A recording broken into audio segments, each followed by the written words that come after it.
Freedom physically refined rice bran oil. Cholesterol ని శుభ్రం చేసేందుకు ప్రతిరోజు వాడండి Freedom rice bran oil. Welcome to site 2024. Krishna జిల్లాలో గుడివాడ నియోజకవర్గం ఎన్నికలపై జనంలో ఆసక్తి పెరుగుతోంది.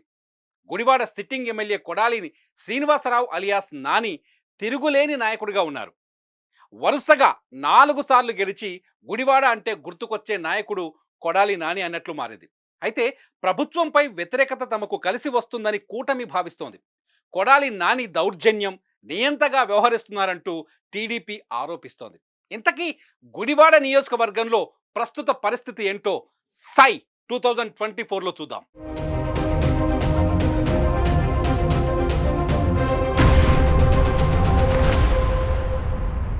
గుడివాడ నియోజకవర్గంలో ఇప్పటి వరకు అందుతున్న సమాచారం ప్రకారం మొత్తం ఓటర్లు 2,11,664 మంది ఉన్నారు. ఇందులో పురుష ఓటర్లు 1,01,871 మంది, మహిళా ఓటర్లు 1,09,776 మంది, ట్రాన్స్జెండర్స్ ఇక్కడ 17గా కనిపిస్తున్నారు.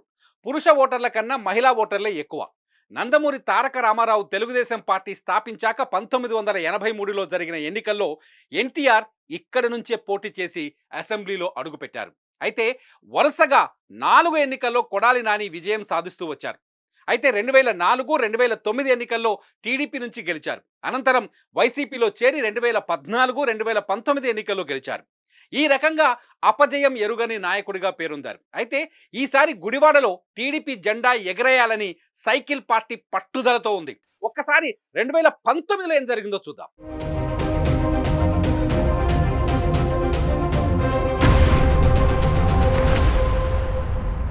వైసీపీ తరఫున నిలబడిన కొడాలి నానికి 2019 ఎన్నికల్లో 89,833 ఓట్లు వచ్చాయి. అంటే మొత్తం ఓట్లలో 53.5% ఓట్లన్నమాట. టీడీపీ తరఫున పోటీ చేసిన దేవినేని అవినాష్కు అప్పుడు 70,354 అంటే 41.9% ఓట్లు పోలయ్యాయి.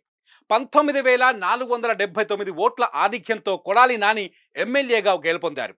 విచిత్రం ఏంటంటే అప్పుడు కొడాలి నాని మీద పోటీ చేసిన అవినాష్ ఇప్పుడు జరిగే ఎన్నికల్లో వైసీపీ తరఫున విజయవాడ ఈస్ట్ నియోజకవర్గం నుంచి పోటీ చేస్తున్నారు. వరుసగా 5వ విజయం సాధించి రికార్డు సృష్టించాలని చూస్తున్న కొడాలి నానికి టీడీపీ బ్రేకులు వేయగలదా? ఇంతకీ 2024లో ఇక్కడ ఏం జరుగుతోందో చూద్దాం.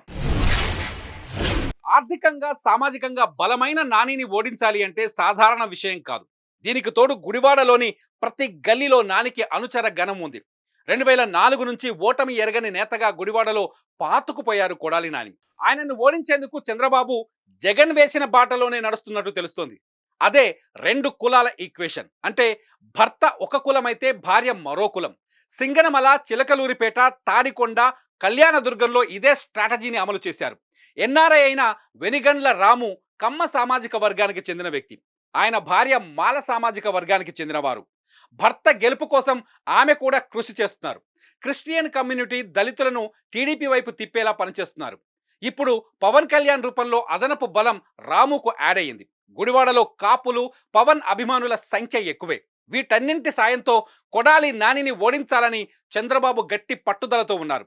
మరి గుడివాడ అడ్డాలో నాని తన పట్టు నిరూపించుకుంటారా, లేక చంద్రబాబు వ్యూహాలతో ఓడిపోతారా అన్నది వేచి చూడాలి. సై 2024లో మరో నియోజకవర్గంతో మళ్ళీ కలుద్దాం. సుమన్ టీవీలో మీ పర్సనల్ అండ్ బిజినెస్ ప్రమోషన్స్ కోసం కింది నెంబర్కి కాంటాక్ట్ చేయండి.